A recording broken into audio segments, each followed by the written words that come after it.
Bharatiya Janata party में युवा मोर्चा झंडे में डंडा का काम करता है।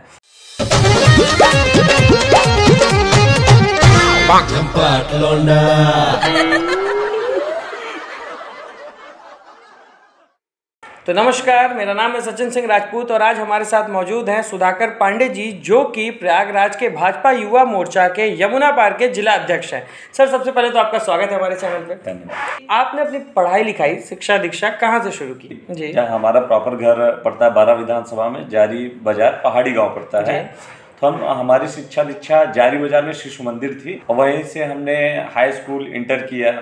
उसके बाद इलाहाबाद विश्वविद्यालय से संगठित कॉलेज सीएमपी डिग्री कॉलेज से जो है मेरा ग्रेजुएशन हुआ और वहीं पर एलएलबी करते हुए हमने इलाहाबाद विश्वविद्यालय से छात्र संघ अध्यक्ष पद में चुनाव भी लड़ा था सीएमपी डिग्री कॉलेज से। सर, आप ऐसा क्या कर देते हैं जिसकी वजह से युवाओं के दिल में आप बस जाते हैं? ये तो युवाओं का बड़प्पन है। मैं यूथ के लिए, यूथ के अधिकारों के लिए हमेशा लड़ते रहता हूँ, यूथ के रोजगार के लिए लड़ते रहता हूँ। यूथ का कोई भी मुद्दा आता है उसके लिए मैं लड़ाई लड़ता हूँ, यूथ के साथ हमेशा बना रहता हूँ। यूथ के लिए यूं कहें कि आपने अपने आप को न्यौछावर कर दिया है। बिल्कुल। तो सर, क्या उसके लिए भाजपा का चुनना ही जरूरी है?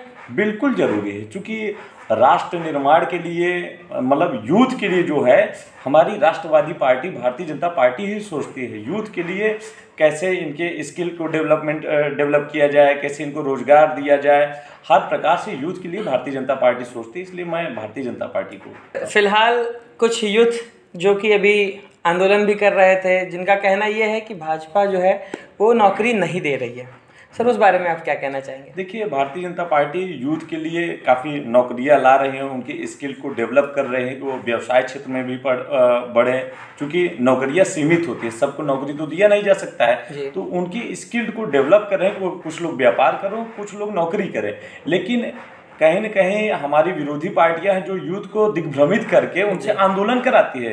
यूथ भ्रमित नहीं होता, लेकिन उनको भ्रमित किया जाता है। बाद में जब यूथ को एहसास होता है कि नहीं, हमारे हित के लिए भारतीय जनता पार्टी ही सही सोच रही है, फिर यूथ भारतीय जनता पार्टी के साथ जुड़ जाती है, जिसका परिणाम है आप देखे होंगे पिछले दिनों जो विधानसभा चुनाव हुआ, भारतीय जनता पार्टी हर सीटों पे इसलिए अच्छे ढंग से जीती क्योंकि यूथ इनके साथ था। हमारे आदरणीय प्रधानमंत्री नरेंद्र भाई मोदी जी आज प्रधानमंत्री हैं, वो यूथ की देन है। तो यूथ की सोच भारतीय जनता पार्टी की सोच से एकदम मिलती जुलती है, इसलिए भारतीय जनता पार्टी के साथ पूरा यूथ रहता है। मैंने सुना है कि आपको जेल भी जाना पड़ा था। जी हाँ सर, ये तो एक क्रांतिकारी जैसा जीवन, मैंने मतलब एक सुना आपके बारे में जीवन परिचय। तो सर, ये क्यों हुआ? ये देखिए, उस समय सपा की सरकार थी, सन 2013-14 की बात है। हम छात्र संघ का चुनाव लड़के निकले ही थे। उस बीच लोक सेवा आयोग में बहुत भ्रष्टाचार व्याप्त था। उसके उस समय अध्यक्ष थे लोक सेवा आयोग के अनिल यादव जी। तो उनके भ्रष्टाचार की लिस्ट में आप लोग खुद ही सार्वजनिक वो लिस्टें की जाती थी, जो भी पीसीएस के रिजल्ट आए, जो भी रिजल्ट आते थे, उसमें किस प्रकार से आप देखते थे, किस प्रकार से एक जात विशेष को वरीयता दी जाती थी। हर मानकों को खत्म करके एक जात विशेष को का ही सिलेक्शन होता था। इसलिए लोक सेवा आयोग में व्याप्त भ्रष्टाचार के खिलाफ हम लोगों ने आंदोलन किया था। उस आंदोलन में हम लोग को लगभग 13-14 दिन नैनी सेंट्रल जेल भी जाना पड़ा, लेकिन यूथ के लिए हम लोग लड़ रहे थे, यूथ के अधिकारियों के लिए लड़ रहे थे, इसलिए मुझे अच्छा लगा। वहाँ भी बहुत अच्छा, बहुत कुछ सीखने के लिए मिला। वहाँ जेल में ऐसी कौन सी बात है जो हमेशा के लिए यादगार बन गई? जेल में सबसे अच्छी बात यह है, पक्ष हो या विपक्ष हो, सबका चेहरा एक होता है। वहाँ न कोई भाजपा का रहता है, न कोई समाजवादी पार्टी का रहता है, न कोई बहुजन का रहता है। यूथ माने एक विंग होती है। यूथ जो है एक ताकत होती है, एक पार्टी होती है। ये सीखने के लिए मिला। और सारे यूथ, हर जाति धर्म वर्ग के लोग एक साथ हम लोग खाते थे, एक साथ सोते थे, बहुत कुछ सीखने के लिए। जेल से बाहर निकलने के बाद युवाओं में जो जोश था आपके प्रति कैसा था? बहुत अच्छा जोश था। हमको आज भी याद है, जब हम जेल से निकले थे, रात को लगभग 1-1:30 बजे का वक्त था। उस समय मुझे बहुत तेज फीवर था और मैं 2 टैबलेट खा के तब निकला था, पगड़ी उड़ी बांध के। और घनघोर बारिश हो रही थी, लेकिन उस बारिश में भी हजारों की युवाओं का हुजूम हम लोग को रिसीव करने के लिए सेंट्रल जेल के गेट में खड़े थे। उस हुजूम को देख के हम लोग के अंदर एक अलग जोश आई और लगा है ना कि मुझे फीवर है। बहुत अच्छा लगा। युवा मोर्चा है वो सर ग्राउंड लेवल पे भाजपा की तरफ से किस हद तक कार्य कर सकता है? देखिए, भारतीय जनता पार्टी में युवा मोर्चा झंडे में डंडा का काम करता है। अगर आप डंडे को हटा दीजिए झंडे से तो झंडा लटक जाएगा। तो बहुत बड़ा स्तंभ का काम करता है युवा मोर्चा, जो पूरे देश में एक माहौल बनाने का काम होता है, युवा मोर्चा को होता है। युवाओं को मोटिवेट करके राष्ट्र के प्रति समर्पण की भावना को दिखाते हुए जो काम करता है युवा मोर्चा करता है। एक तरीके से आप कह सकते हैं कि भारतीय जनता पार्टी में युवा मोर्चा एक बहुत अहम भूमिका निभाता है। अग्निवीर के बारे में क्या कहना चाहेंगे?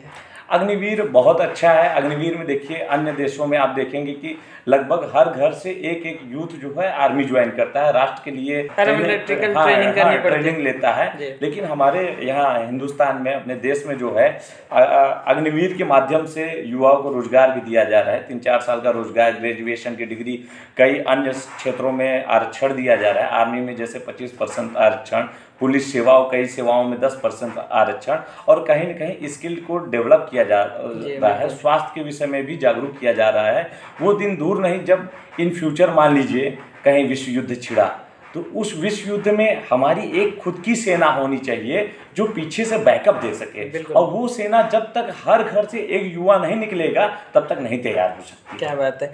अगर कोई युवा सर घर पे बैठा है और 4 साल के लिए उसे कमाने का मौका है तो सर इससे अच्छी बात तो कुछ है ही नहीं। अच्छा, आप देखते होंगे 17-18 वर्ष से 21 वर्ष तक आखिर में युवा क्या करता है? पढ़ाई लिखाई करता है। तो उसके लिए तो सबसे बेस्ट है कि आप पढ़ाई, आपकी डिग्री भी कंप्लीट हो रही है और आपके शरीर की एक संरचना भी तैयार हो रही है, आपके लाइफ में कैसे अनुशासन होना चाहिए ये भी तैयार हो रहा है, और आप राष्ट्र के प्रति समर्पण की भावना से कुल मिला के एक आर्मी, मतलब आर्मी का ड्रेस पहनना ही बहुत सौभाग्य की बात होती है।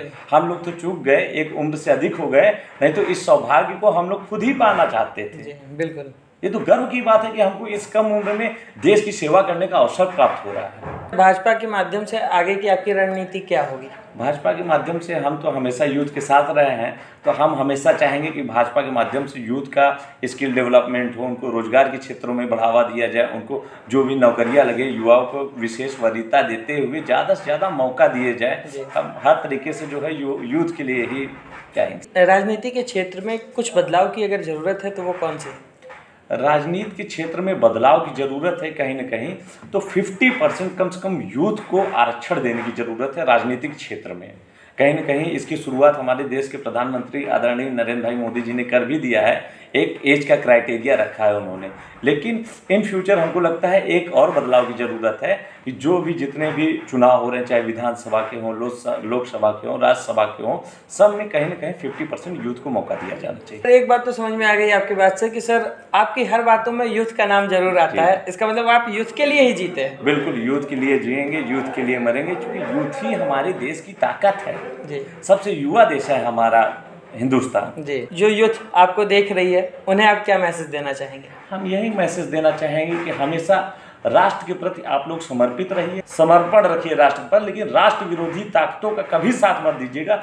राष्ट्र विरोधी ताकतों को हमेशा कुचलने का काम करिएगा। जो विरोधी पार्टियां जिनका नाम आप नहीं ले रहे हैं अभी, लेकिन विरोधी जो भी हैं सर, उन सभी विरोधी पार्टियों के बारे में आप क्या कहना चाहेंगे? देखिए, वो विरोधी पार्टी भटके हुए हैं जी, बहुत हर तरीके से भटके हुए। उनके लिए राजगद्दी ही सब कुछ है, सत्ता ही सब कुछ है। उनके लिए राष्ट्र नथिंग, मतलब राष्ट्र कोई मायने नहीं रखता है। अगर वो दिन दूर है जब ये पार्टियां, जैसे विगत कालों में जो है मुगल हमारे यहाँ राज्य किए, अंग्रेज राज्य किए, फूट डालो और राज्य करो की नीति अपनाए, वही वो पार्टियां कर रहे हैं। वो सत्ता के लिए किसी हद तक गिर सकते हैं, उनको अपने राष्ट्र से कोई प्रेम नहीं है, उनको सत्ता से प्रेम है, कुर्सी से प्रेम है। युवा मोर्चा से हटकर सर जो मेन लीग है भारतीय जनता पार्टी की, जो सर सरकारी और प्रशासनिक पावर को अपने हाथों में थामते हैं, सर उस पद में आप जाना चाहेंगे तो किस दिशा में जाना चाहेंगे?